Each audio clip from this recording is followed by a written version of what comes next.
And that's the biggest thing to learn, I feel like, as an adult trying to navigate healthy relationships is like, where do you draw the line of personal responsibility?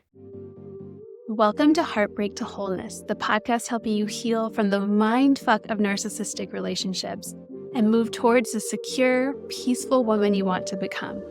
We will explore all of the tools that you need to get through your grief, to move past those I'll be alone forever fears, and rebuild your confidence so you can move forward in healthy relationships as your full self, never to get sucked into the narcissistic spell again. I am your host, Bree Walta, relationship clarity coach and EFT certified practitioner. Let's dive in. Welcome to the episode. This week, I'm sitting down to have a conversation with two incredible humans. Their names are Behk and LAH, and they are the co-hosts of a podcast called Narcissists, Gaslighters, and Cheaters. Oh my.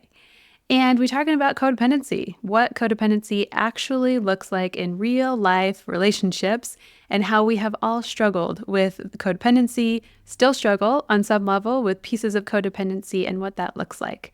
So Ella has been in a relationship with somebody who has had active addiction. So we talk a lot about what that's like to try to be with somebody in active addiction and try to really hang on to the hopes of their sobriety and try to force sobriety. And Behk has had experience in a dysfunctional relationship. And I have had experience in all of the above. So we talk a lot about how all of these experiences were perfect environments to really foster and feed our codependency, and how we were under the impression that we were just trying to help, that we were just trying to give people the benefit of the doubt and help them, instead of seeing it as rescuing and enabling. So you're going to hear us talk some real life, real world experiences. One of my favorites is when Behk talks about how she went from thinking that everything was hers to fix to giving it a big glass of not my fucking problem. You're going to learn some strategies to stop the self-blame and the criticism and the guilt when that starts to arise as you start to shift out of the codependent tendencies. And we're going to give you some actual steps that you can take if you're just starting this codependent journey so that you can really dive in. And this work, it's important to name that it's not just benefiting you. When you change your codependent patterns, when you change your attachment patterns, you're actually affecting generations beyond. So we want to interrupt the spreading of the ancestral trauma. Choosing to do this work, choosing to look at your stuff, is so courageous, and we're going to give you some steps on how to begin that process. And then be sure to stick around to the end of the episode where I will pull an oracle card, and that will offer you a message that you can hold on to this week as you stay conscious in your healing. Welcome, Behk and Ella. I'm so happy to have you here. Thanks for having us. Yeah, thanks for having us. It's Yes. different being on this side of the podcast. It is. It's also different for me on this side of the podcast, having two guests at one time, which is such a treat for the listeners. I'm so excited about this conversation. It is Thanks for having exciting. us. Yeah. Being on your podcast was, I would say, like one of the best guesting experiences that I've had. And we'll link that in the show notes if you guys want to listen to that. But just your dynamic together is so special. Like, you guys have such a wonderful balance to each other, and you make your guests feel very, very welcomed and like safe in sharing their story. So thank you. I'm so glad. Yeah. Thank you for being on it. It was wonderful to have you. It was a lot of fun. Good. Yeah. And as always, with meeting more women in situations that we have been in, it's like the club that you never wanted to be in, but that you're happy that you found. Right. So we started talking about how we all got into this work, and know that we all have experienced some pretty intense codependency in our relationships, be them more on the healthy side or more on the toxic side. And so I want to open the conversation with you both today about codependency, what it has looked like in your relationships, and how the heck do people start to shift out of those behaviors? Yeah. That's absolutely. Absolutely. It's a big topic. And it was a big part of my life for so long. And I was so oblivious to it. even though I had therapists like guiding me to this realization, I was just like not ready to hear it. But yeah, it's a big topic. I think for me, codependence goes hand in hand with like profound disappointment. And then there's an element of like anger at myself because expectations that I have not voiced are not being met. Oh, yeah. You know what I mean? And I'm like, I have all of these things in my head that I really should be talking about and should be saying out loud. And I hold them all in and hold them all in. And all of a sudden you tie your shoe wrong and I lose it like a crazy person. Yeah. And it's not about the shoelace. It's never about the shoelace. No. And it's such a difficult pattern to break, especially I think as women, we just get so trained by society and the patriarchy and all of that for so long to be small, you know, and to be easy to get along with and to put people at ease and not make people uncomfortable and not be too loud and not be too big and just all of those things that like you don't want to be a problem. And so you talk yourself out of your own feelings until you can't anymore. Yeah. I think it's really synonymous with self-abandonment and a lack of self-respect, right? And saying that gently because, to your point, Behk, like society, of course, Disney movies, any movie, any fucking love story, like any romance, rom-com, all of that on top of our childhood trauma and how we were raised to believe that we were less than or had to reduce ourselves in order to make other people comfortable. Like there's a lot that goes into how we start to act that way in relationships in the first place. Absolutely. Yes. Yeah. What were some ways, do you guys have like specific memories or examples of ways this really, like the codependency shown in your unhealthy relationships? Well, how it showed for me was I was trying so hard to take care of an alcoholic and an addict and just trying to keep it all together and be that supportive person. I thought I was being supportive, but in reality, I was being super codependent. And when the relapses would come, I would just lose my shit. And it was not great. It was a roller coaster ride to hell, and it was awful. Yeah. So that was pretty much my experience, is just trying to like keep so much control, and yet there was so much chaos and it was just all over the place.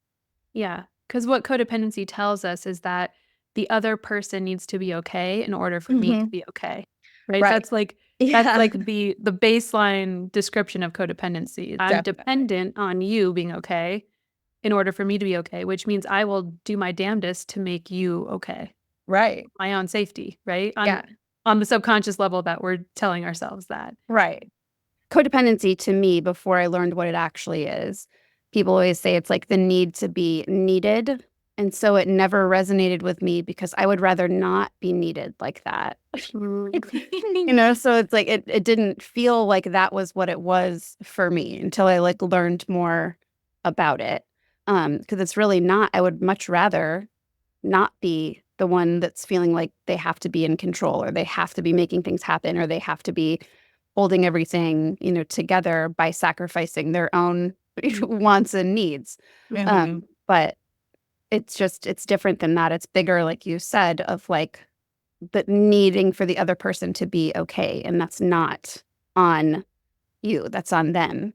And that's the biggest thing to learn, I feel like, as an adult trying to navigate healthy relationships, is like, where do you draw the line of personal responsibility? You know, like how much responsibility do I take in any particular situation? And when am I taking too much or not enough? You know, I feel like it's very hard to find that line, but once you start to, you get stronger in it, you know, and all of a sudden you're like, nope, that's a big cup of not my fucking problem. It's all you. Yeah. I remember it is. And I remember I did try Al-Anon for a brief period in time.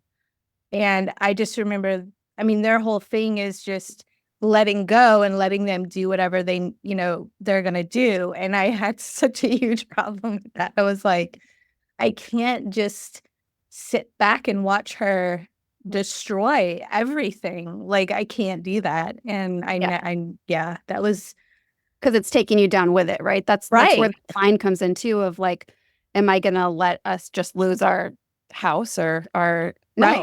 no, No, I I have to keep this ship afloat. right. Yeah. You almost get like emotionally held hostage in it of like, if I don't do this, these things are going to happen rather than I'm going to set this boundary. And if you choose not to show up the way I need you to show up, like, bye. Yeah. Right. It's like when they are starting to burn down the house, we're running from room to room with this tiny little fire extinguisher and like, I got it. Instead of being like, I'm just going to step away from this house. Right. Like, yeah. And obviously there's a lot to that. If you are, it's a literal house that you sharing together. But the part of the personal responsibility, if we give people responsibility for their actions, then we have to sit with the uncomfortability of what they choose. Yeah. So I think part of the tendency towards being codependent is like, well, I can feel less out of control, less uneasy about what you're choosing because I'm just going to make it happen for you. And I'm going to do what I think is best for you, even if you don't want it. Right. Yeah. Yeah. Yeah. I was also with an addict, and there were several relapses and several different types of addictions that he had. And same thing. It was like, well, what do I need to do to make this a better place for you, to make your recovery go better? Right. It was like, that was not mine. But none of that was mine. I just remember the whole time, it was always something I did or said that caused the relapse. So it was always on me. So then I was always trying to fix it. Like, oh, well, I fucked up. So let me fix whatever it is I did that caused you to go down this road. Yeah. And that's a really shitty place to be. Yeah, and for sure. In like a sick way, it gives you something to hold on to though, where in that situation, it feels like there's nothing stable. So if you can cling to, okay, I'm going to fix this thing, that makes us feel safe because we're doing something in our minds, right? We're not actually doing the thing that's going to help our outcome in the situation or theirs probably. But it gives us that false sense of control, really. It's funny to watch how those patterns repeat. Like I always have to catch myself with my children of like backing off and letting them just do things. Like even if it's a small thing, I'm so like I will go to jump in and just do it for them because part of it's I think ADHD. I'm like, if I don't do this right now, I'll forget it and it'll never get done. But I'll jump in and my daughter will be like, I want to do this myself. And I'm like, you are absolutely right. You are strong. You are capable. You are an independent 11-year-old woman and you can do that yourself. Yeah. But it's hard. It repeats everywhere, even in little things. And sometimes it's like, I'm going to let you do it your way, which I know is not the right way. It's not going to give you the outcome that you want, but I'm going to allow you to mess up. I'm going to allow you to make your own mistake or to feel your own consequence. Yeah. When and I think this ties in, even though it's a parent-child relationship, but I really tried to not tell my littles no on decisions that had anything to do with their body and their being when they were little. I let them make those mistakes, even from little things like, it's snowing outside and they don't want to wear a jacket, and be like, okay, well, what do you think will happen if you don't wear a jacket? Yeah. We start just like talking down that, well, I might get cold. Yeah, you could get cold. What could happen? Well, I might get sick. Well, maybe. When we would talk through it and they would eventually either come to the right decision or if they didn't, if they were still like, I'm not going to wear a jacket, I'd say, well, do you mind if I just bring it in case you change your mind? But it was still like on them. And I feel like if we gave kids more freedom like that when they were little, it would start those patterns of like not needing someone to jump in or modeling jumping in and forcing your will, on others. I feel like it starts so young because all of my codependency I can attribute to watching my mom and how she operated. She's wonderful. It's not that, but she just overdid everything for everyone to her own detriment. She still does. And it's like you see that pattern repeat and you try to not repeat it with your little. And she probably got that from her childhood. Yep. Right. Yeah. We are so impressionable, as kids in general, but specifically from ages 0 to 7. That's why they say kids are like sponges, because they are actually on a different brain wavelength that allows them to just intake information without discernment or critical thinking. Like they don't have those skills yet. Right. So we're just programming kids with how to be and how to act and how to interact in relationships and life in different situations. And they're just absorbing it. So that's why generational trauma happens, or part of the reason. Right. And us in this generation, whether you're the first or the second or whoever in your lineage to start to do this work, is so important, because we're passing down. We don't even know what we're passing down on to our kids, because so much of it is in our subconscious that we're just subconsciously like handing the baggage right on down the line. Yeah. I think about that so much. I often sometimes will look at my husband and I'm like, is this going to be one of the moments she talks to her therapist about? Like, is this the moment? And I try to really be conscious of the long-term effects of it and not be totally neurotic about it. But there's always going to be, something. You have to give them enough dysfunction to make them funny as adults, right? I think there's no way out of it. I don't think you can come out of your childhood with 0 things to talk to your therapist about. There's always going to be something. For sure. Yeah. I just hope with my kids that they are talking to their therapist about different things than I talk to my therapist about. I'll fuck you up in a different way. So at least I know I stopped one. Let's not repeat the pattern. Start a new one. Yeah. Behk, what was it like for you to observe your parents' relationship in the codependency that your mom was in? I never saw any conflict ever, which sounds wonderful. And, it did feel very safe as a kid to not see any kind of conflict or negativity or anything.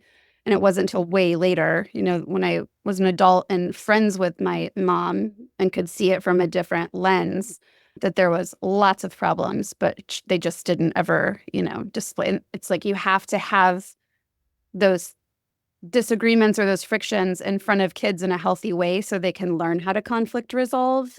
Yeah. I learned to just not talk about it or just sweep it out. Keep calm and carry on. It's not necessarily a bad thing to have an argument in front of your kids, I don't think, as long as it's a healthy one and they see you resolve and they see you have healthy discourse. That's how they learn. But not witnessing any of that. Once I was in a relationship as an adult, I saw any conflict as this is doomed. This isn't how relationships are supposed to be. If there's conflict, I am out. Because my perfect parents never had any conflict. It's that's just not the reality. And I would also completely shut down, if anybody raised their voice or my ex-husband was very loud when he got mad and he would, yell and throw things and punch walls. And it was so foreign to me, I would absolutely shut down and just try to be as small as possible because it was terrifying because I've just never seen anything, like that. Not that that's bad. I'm glad I didn't grow up, in that kind of chaos, but not having seen anything goes the other way, as far as being able to resolve your own conflict and learn how to communicate needs and expectations in a healthy way. Yeah. So I'd imagine there was a lot of eggshell walking that you did to not try to set off the bomb of whatever the bomb was going to be. Yeah. Yeah. Absolutely. I can so relate to that. I also wasn't modeled healthy conflict or any conflict. And when my parents did, when they pushed it down enough to the point where they had to have an explosion, my parents would separate, and they separated several times in my childhood where my mom would actually move out for months or years at a time. And So I also associated conflict with like the relationship ends. Right. So Right. there was not a healthy modeling of how you have a disagreement and then how you make repair in the relationship. So similar to you, Beck, I got into relationships and I was just like, I'll do whatever you want me to do. Like, Right. who do you need me to be? What do you need me to do? What sobriety do you need me to take care of? It was just like, let me bend over backwards and sideways so that we don't have conflict, because if we have conflict, then this will end. And that's an unsafe place for my little wounded inner child self. Absolutely. Yeah. Yeah. Ella, you also weren't modeled No, conflict? no, I have two different versions because when I was 12, I was adopted. So my biological mother, gave up her parental rights. So Which didn't she cause any modeled, kind of abandonment issues. none. Get the neon Attachment sign. issues, abandonment issues. I have it all. Okay. So my mother, there was zero conflict resolution, any kind of modeling there. And then it was all explosive. Like if something went wrong, she would just explode. And we would all know about it. Things would fly across the room, usually at my older brother, because he was always the problem. I figured it out early on because I'm a girl. So I was like very obedient and didn't say anything to upset her. And then there's the flip side where I went in with these, 20-something parents who were great, but like Beck's parents, all of the conflict resolution was probably behind closed doors. Like I didn't see any of that. So it was like from one extreme to the other. Yeah. Yeah. Yeah. Which, so like, it's the way that they were raised too. Right. Yeah. Go back to the generational thing. Our parents they weren't taught the skills of how to have healthy conflict. Most likely that era was not very self-reflective or into therapy. So they were doing the best they can with what they had, which still wasn't enough in certain aspects for us to take away the healthy dynamics from them. But it is interesting to look at our parents that way of like, well, you didn't know what the hell you were doing either. Right. If you're not stopping to question some of your stuff or your reactions or your patterns, you're stuck in a very out of control place of yourself.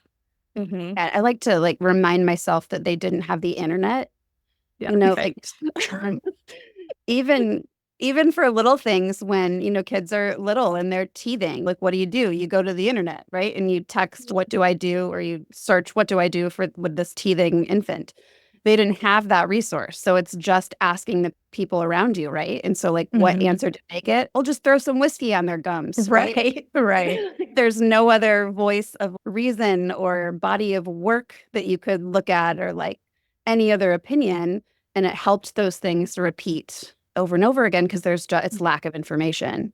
Right. Now I feel like we have too much information maybe, but yeah, at least we have information. Yeah, we definitely have the most access that we ever have. An abundance of information. The best part of it. The information overload, we just dissociated to cabin. Yes. Yeah. Yes. Yeah. It's when we can also address our own stuff with that sort of lens of compassion. Like, of course, I found people that I could be codependent with because codependence was what I knew. And not because I'm defective, not because something's wrong with me. It's what I was modeled. That's what I practiced for 20, 30, 40, 50 years, however old you are when you get into the next codependent relationship. Right. It's like, how else are you supposed to know unless shit blows up and then you start going to a therapist or a coach, or you start going to a different program or doing some sort of introspective work. We're like set up directly on the path that we're on for a reason. In the beginning. And no one can usually help you get there either. Like there's a moment of clarity I find that happens, and it could be the most like innocuous thing, But that thing happens and all of a sudden you see it and you can't unsee it. But prior to that, like there's nothing anyone could have really said to help you get to the moment where you were able to see it. So that's another challenge, I think, in supporting others of just like being present and holding space for them versus trying to talk them into seeing something they're not ready to see. Yeah. Right. Like all of my therapists before, well, I only had 2. I make it sound like I had so many, but like them trying to guide me to, hey, you're codependent. And I just wasn't ready to see it. Yeah. Right. So you Yeah. really have to be ready to see it to be able to understand what's going on. Right. Have you guys read the book Codependent No More? I have read most of it. You're talking about like a light bulb moment. I was on a vacation without my now ex. We were still together at the time. But I was reading that book and I was earmarking every page. And I was like, this can't be good. Why does all of this resonate for me? Uh-huh. And that was my first moment of, oh shit, I have accountability in this relationship dynamic too, because it was easier to sort of blame him for everything that was happening. And I'm not discounting. He did some horrible shit and that was unexcusable.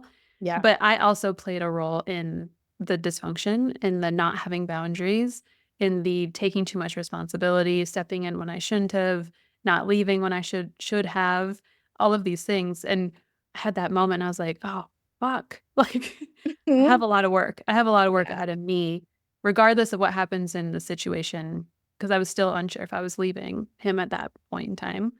But I knew whether it was going to be with him or with someone else, I needed to change these things about me. Yeah. And we have to have that internal motivation to For get there. sure. Yeah. Yeah, Absolutely. definitely. What were your aha moments? Do you remember? And a big one more recently was starting to read that book, which is probably why I've only read like the first half of it. Because I'm like, okay, I get it. This is loud enough. I understand. So in your face. It is. Yeah. I think the moment in my last relationship was not even so much my notice of it being codependent, but it was a really simple argument about parking. It sounds like really silly, but we were going somewhere, we were coming back from a trip, and for whatever reason, we did not fly there together, but we flew home together. And so he had a car at the airport, and I had gotten to the airport with coworkers. So I got in the line for like our airport has long-term A, long-term B, and then like a longer long-term one. And so like the long-term one is where you always park if you're going to be gone for like more than 5 days or something. So I immediately got in a line for the shuttle for that. And he's like, I didn't park there. I parked in long-term A. And I was like, well, why did you do that? It's like twice as expensive. And I wasn't mad about it. I was just like, why did you do that? And he's like, Jesus Christ, Rebecca, the long-term parking was full. And I just had this moment all of a sudden. I'm like, he is completely full of shit all the time. That thing is like 150,000 acres. Long-term, extended long-term does not get full. Like this is just his MO. And the light bulb came on and it would not go off. All of a sudden I saw it all. Every argument, every lie, every piece of gaslighting. And like, it's all been bullshit the whole time. I wouldn't let it go. And I'm like, was it really full? Because it's really, and he's like, are you really going to make a big deal about this when we're tired after all this travel? It's like, then the deflection comes in. Your fault. Yeah, it didn't make me mad. I was so detached from it all of a sudden. It was so very clear.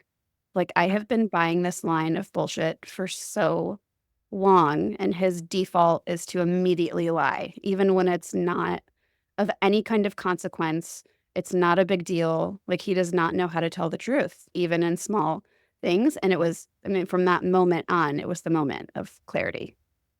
What a reclamation of power. Right. Because when we believe their lies, when we get sucked into the gaslighting, when we're in the fog, they have control. They have the power. So for you to be able to step back and see him and his mess, that's so empowering for you to no longer be swept up in all of that. Yeah. Mm. And it really was just like that. I mean, just that moment of like switching it off. Yeah. Of like, man, I can see it so clearly. And it's so obvious and you're not even good at it. Like I've I could do known this this whole better than you. time, but like I just didn't want to believe it. It was a denial thing, it's like, okay, I'm just gonna give him the benefit of the doubt. And I had a baby who didn't sleep for the first 3 years of her life. So I think part of it I was just so tired too that I just didn't have the energy to fight it until the tiger awoke that day. Ella, what was coming up for you in that story? I don't know. I don't think there was like a specific moment for me.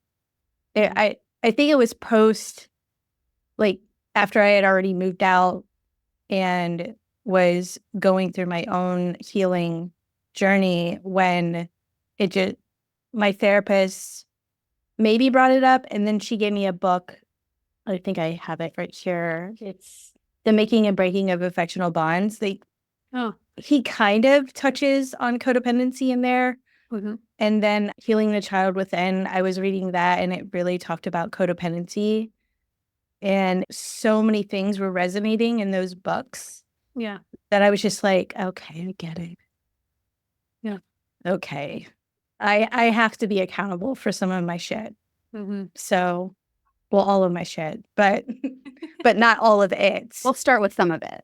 And then I just started to write down the stories and everything and just kind of like get it straight in my head, and journaling and all of that. And then I was just like, okay, I get it. Yeah. You're able to see where the lies were crossed. Yeah. And I mean, our whole relationship was pretty much based on her lying to me, gaslighting, trying to tell me that what I'm seeing isn't what I'm seeing. And I'm like, but I'm seeing it. Yes. And I would also blow up because that was what I learned from my biological mother. And then it would make me so angry. And the fact that I couldn't control the situation even angered me more. So yeah, it was just a whole lot. Yeah. You throw addiction on top of like a personality disorder, if we're talking about narcissists or even people with narcissistic tendencies. And she was borderline personality. Yeah. So the addiction on top of that, and then, there was some ADHD in there. It was a whole slew of wonderful things to deal with. That's why when women ask me, they're like, well, do you think that my ex is a narcissist? I'm like, it doesn't matter. It doesn't matter if it's very unlikely that you will get a diagnosis anyway, right? Unless, because for they're whatever not going to reason, go to therapy. Yeah. So what matters is the impact that their behavior is having on you. So you with somebody who has borderline and ADHD and an active addiction, like they were causing a lot of havoc or were this tornado in your world. And that's what matters. It doesn't really matter why, but we try to focus so intently on figuring out the other person for many reasons. One, because we want to know why things work, right? We're just like meaning-making machines. But also when we're focused on the other person, then we don't have to be focused on ourselves. Right. And I wasn't focused on myself for years. Yeah.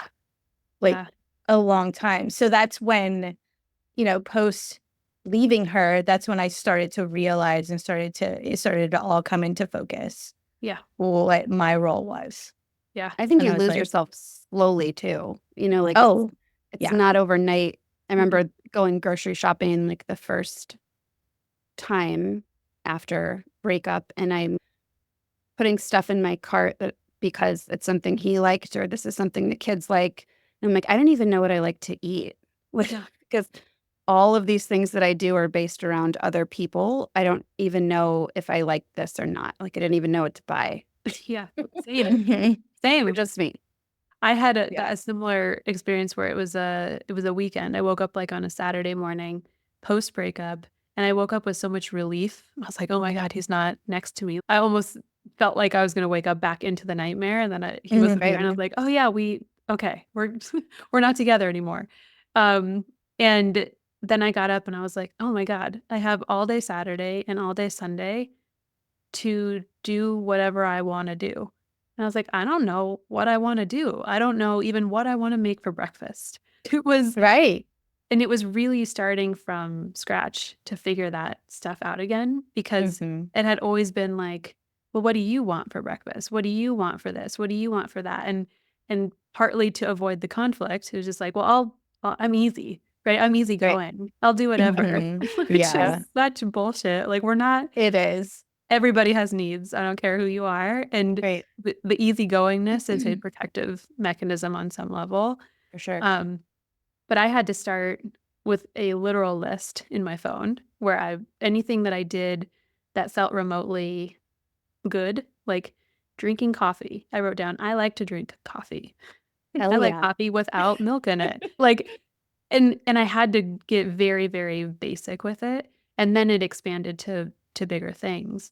But that process is it was disorienting for me, because I'm like, how am I 32, I think at that point, years old, and not know anything about myself?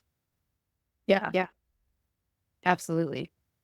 I remember feeling so free to do, like what you said, I can do whatever I want. And for so many years, we couldn't, something so simple like going to the movies. She would never go to the movies because of that shooting that happened. So then there was like all this anxiety around it. So there were so many things that we couldn't do based on her neuroses. And I was like, I'm going to go to the fucking movies. And I went to the movie by myself and ironically watched Birds of Prey, Harley Quinn. The first time you go to a movie alone, or the first time you go to a restaurant alone, it's it's like, it really is finding yourself again. Yeah, definitely. Mhm. I actually created a whole course on that, on just that, on figuring Yeah. out what your values are, what your non-negotiables are, what your needs, what your wants are, Hmm. because that exercise for me was, I needed someone to guide me through it. I'm like, I think I know what I like, and then I Yeah. couldn't name anything. So that was an important piece of my healing, to be able to name it and to articulate it to other people. Yeah.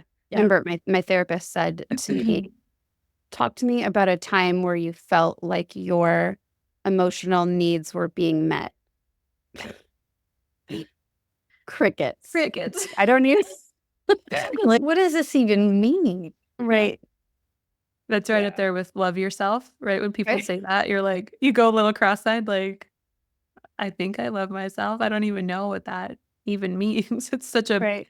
such a big concept. It's Yeah. like, yeah, let's just It start with is. accepting myself, and then we can work up to respect, and then we can work up to love. Yeah. It's a step-by-step It's like process. a little. And not being so mean.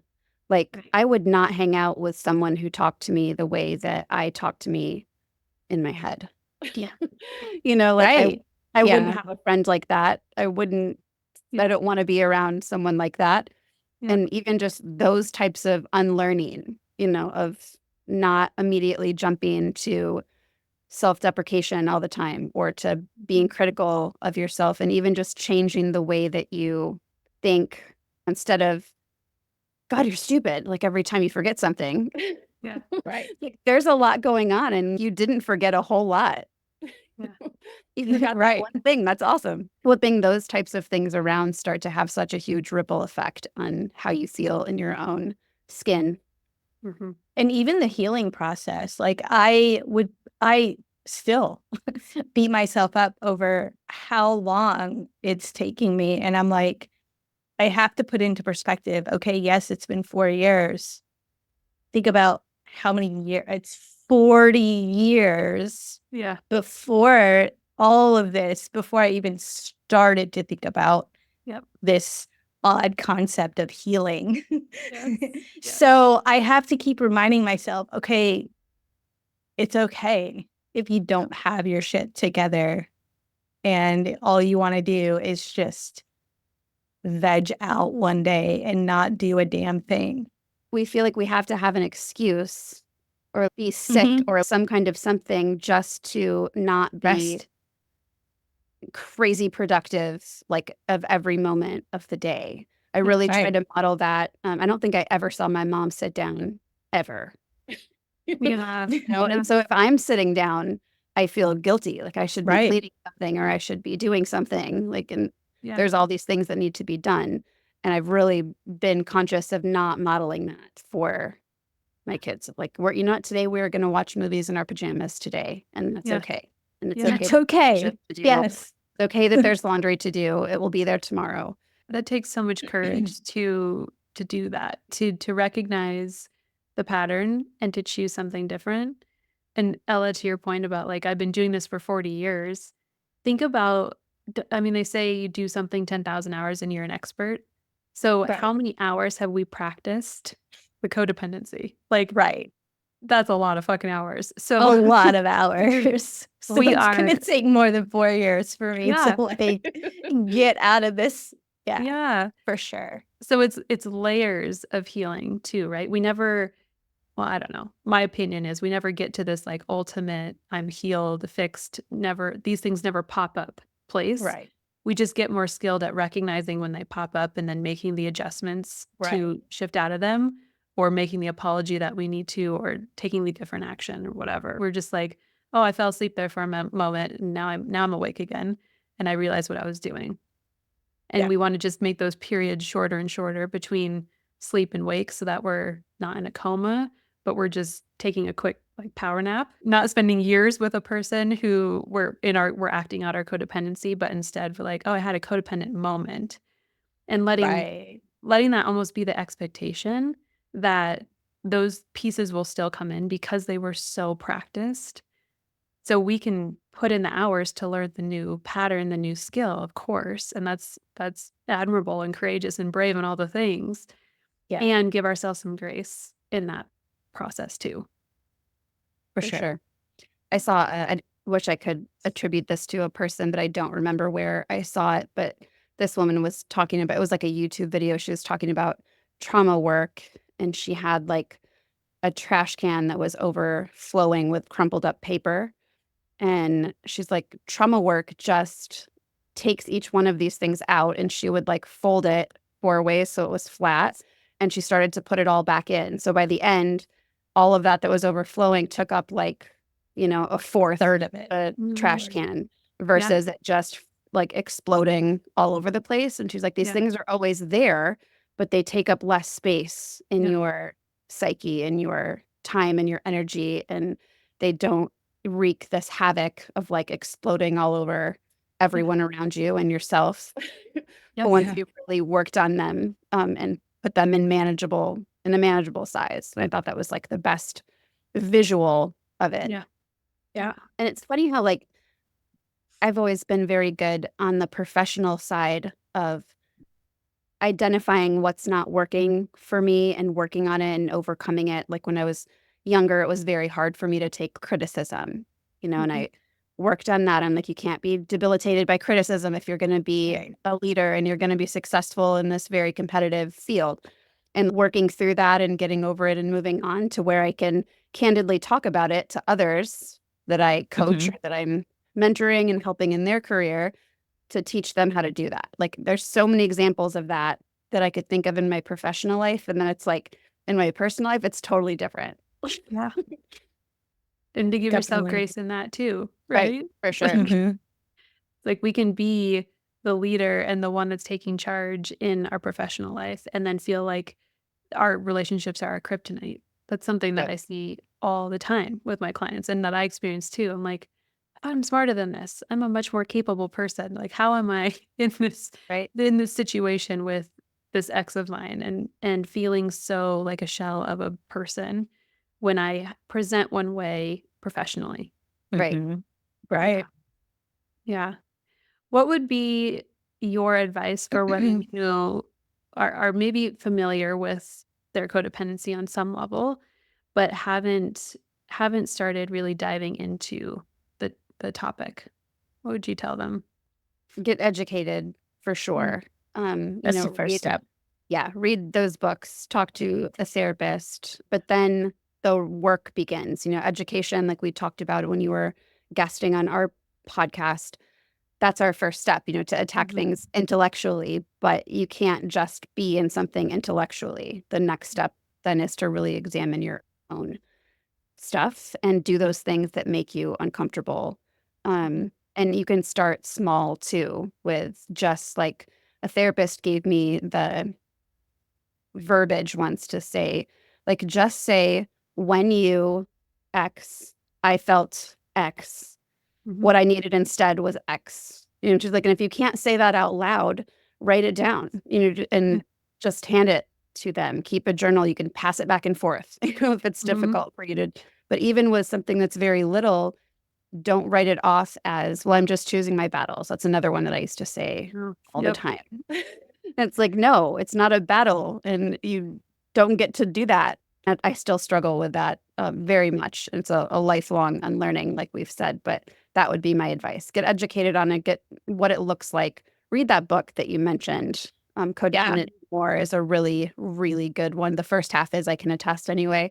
But then identify what resonates with me in here and why. And think about where that came from. Where did I learn that my feelings were not okay, or that my feelings didn't deserve to be heard or understood? Yeah, definitely. Hello, what would you say?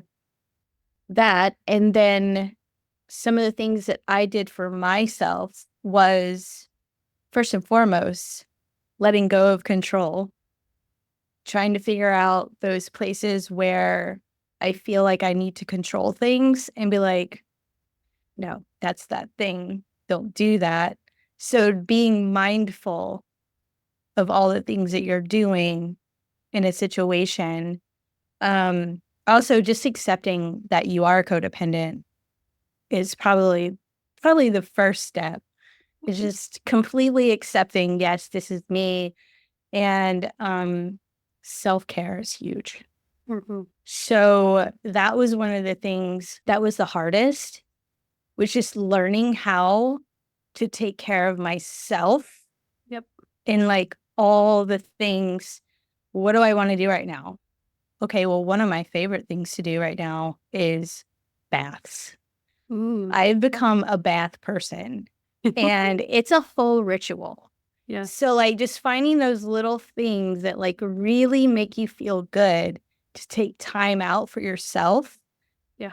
And just, be in that moment. And also I meditate daily. That was like, and I couldn't do that before. Like, it was a big step. Like I had to, I downloaded the Calm app to help me first and foremost. I love it. And it really helped me get into it. And now I can just sit still for a good 15 minutes and just breathe. Yeah. And that was like the biggest thing for me, because I couldn't just do that. I always felt like I had to do something to stay busy, that busybody, taking care of things, getting things done, checking my list, Yep. But meditation is a big one. Yeah. Finding that the stillness when we, I think it's Codependence Anonymous, where their tagline is, our loved one is addicted to the substance and we're addicted to our loved one. Right. I'm pretty sure it's Codependent. Wow. Coda. But it's That's like, pretty powerful. We are so focused on the external and what could happen and the 17 million possibilities we need to figure out all the solutions for. And that's where we're putting a lot of our energy, is on the external, in order to, again, stay safe. It is a self-serving act if we're taking care of someone else, because then if they're okay, I'm okay. Yeah. So like shifting all of that energy back into yourself is foreign, first and foremost, really fucking hard, because so hard. Everything in you is telling you that you need to make sure other people are okay so that you're okay. So shifting the knowing that I'm okay if I make myself okay, it doesn't matter, I'm not dependent on other people's okayness, is massive. And you like reignite this like renewable energy that you have within, because you're not just giving it to everybody else, or dependent on other people to give it back to you. Right. So that the meditation is huge in Yeah. being able to pause for it, be it 30 seconds up to however long. You can work your way up to 15 minutes. But being able to say, hey, I'm going to take 2 minutes out of my day and do this guided meditation because A, I'm worth it and this is Yeah. good for me. And the world isn't going to burn to the ground if I step away for a couple minutes. That internal safety. And it is, I don't know how to explain it, but like, if you just take the moment to focus on your breath Mhm. and realize how good it feels just to breathe, it is mind-blowing. Yeah. It's like, wow, this simple little thing that I do all day long that I don't even focus on, when you focus on it, it's like, wow, this feels fucking amazing. Yeah. Yes. It's pretty cool. It is pretty cool. Yeah. And I want to really validate for people that it can feel so scary to let go of that control or let go of that hypervigilance or let go of the needing to rescue other people or do for other people. So also having a supportive person, be it an amazing friend, someone who gets it, or a therapist or a coach, or like you need some sort of support in this, because if we're going to take away the thing that makes you feel safe, we have to help you with some padding in the limbo space between when you can find safety within yourself, because Absolutely. otherwise you're going to freak out and go back to what you know is safe. Right. I think you can practice it in small ways too. You know, I think that people who do lean towards codependence are that way with everything, like even tasks. You take on too many tasks and burn yourself out because no one's going to do it the way that you do it, right? That age-old thing. And it's like perfection is the enemy of done, you know, so like we're not going to worry about how it gets done. We're going to not take so much on, you know, so and that's uncomfortable too, even the little things of, you know what, I'm going to have you load the dishwasher, you know, rather than sitting there and stressing about how it's so inefficient the way that they're doing it. Like, that's okay. It's okay that it's going to take them 2 times running the dishwasher and you can put it all there in one, you know, like you don't have to micromanage those little things. Right. You just accept the help and move on. You know, it's okay. He can call and schedule someone to clean the carpets. Like, you don't have to sit and stress about, did he find a deal? Like, did he call multiple places? Doesn't matter. You can remove a sticky note from the hamster wheel in your brain and you cannot think about it anymore, you know? And like when you practice those practical ways of doing that, I feel like it grows and grows until it's easier with the big things and the uncomfortable things. And you can even name out loud, like, I hate every second of allowing this person to load the dishwasher, and I'm going to go upstairs and I'm going to do some breathing and I'm going to be okay. The dishwasher is like the pinnacle of all relationships. I swear, like that can really make or break a relationship, is how well can you load the dishwasher. That and the temperature of the household, I feel like. Oh, man. You guys are amazing. Thank you so much. As this comes to a close at the end of these episodes, I always pull an oracle card. Yes. Love and it. I would love your participation in that. Awesome. So we'll have you both close your eyes, and all together, the 3 of us are just going to tune in to the deck. I'm starting to shuffle here. I'm just asking energy, spirit, whatever this higher power is that's around us, what the message is that's intended for the listeners today. Oh, and one popped out. Here we go. It's gut. Look at that. If you're not watching the video, it's a picture of intestines. Let me find the message in the book here, and I'll read you what gut is. Okay. Gut brings an invitation to hop on the superhighway to your own wisdom. Gut will not and should not be ignored. You are being urged to check that you are in alignment. Gut is where all of the answers live. What messages are you receiving? Are you stuck? Are you absorbing what nourishes you? Trust yourself. Listen deeply to your intuition. Perhaps you are experiencing some discomfort in the gut. Know that this is a cue that there are certain things in your life that you are not metabolizing. When your gut rejects something, it's for your own protection. So heed the warning and don't continue to ingest the things, people, relationships, and energy that are toxic to your system. Stop tolerating things you shouldn't. Gut balancing is a mix of listening to yourself, trusting your intuition, and honoring what is right and nourishing for you. When you care for gut, it will give you a deep sense of alignment and flow. Your system allows for what is sustaining you to move through it with a sense of ease and vitality. I think that's Couldn't be more perfect. Yeah, trust the gut, man. Go with Yeah. the flow. Yes, absolutely. Absolutely.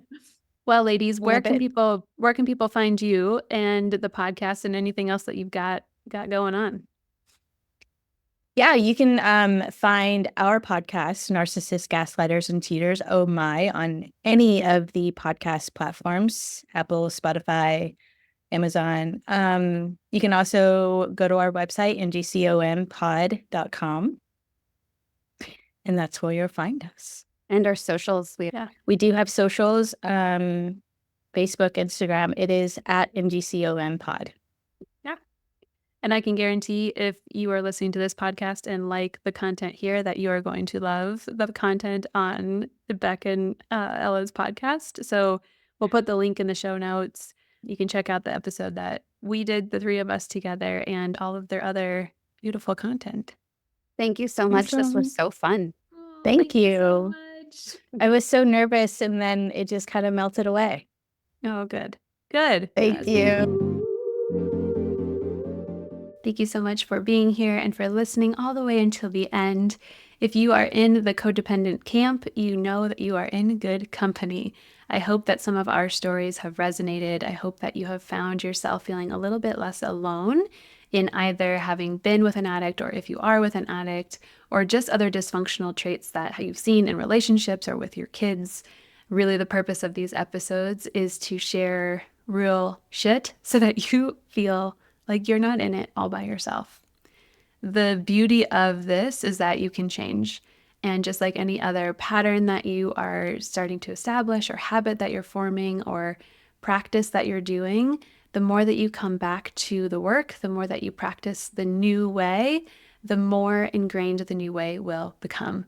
So no shame if you're having some codependent relapses, as we call them, back into codependent behavior. Even somebody like me and Behk and LAH, who have been intentionally working on this shit for years and years, have moments where we fall asleep, have moments where we slip back in. And it's just a matter of remembering, of seeing, and being able to course correct, make the apology, make the request, whatever we need to do at the end of that realization.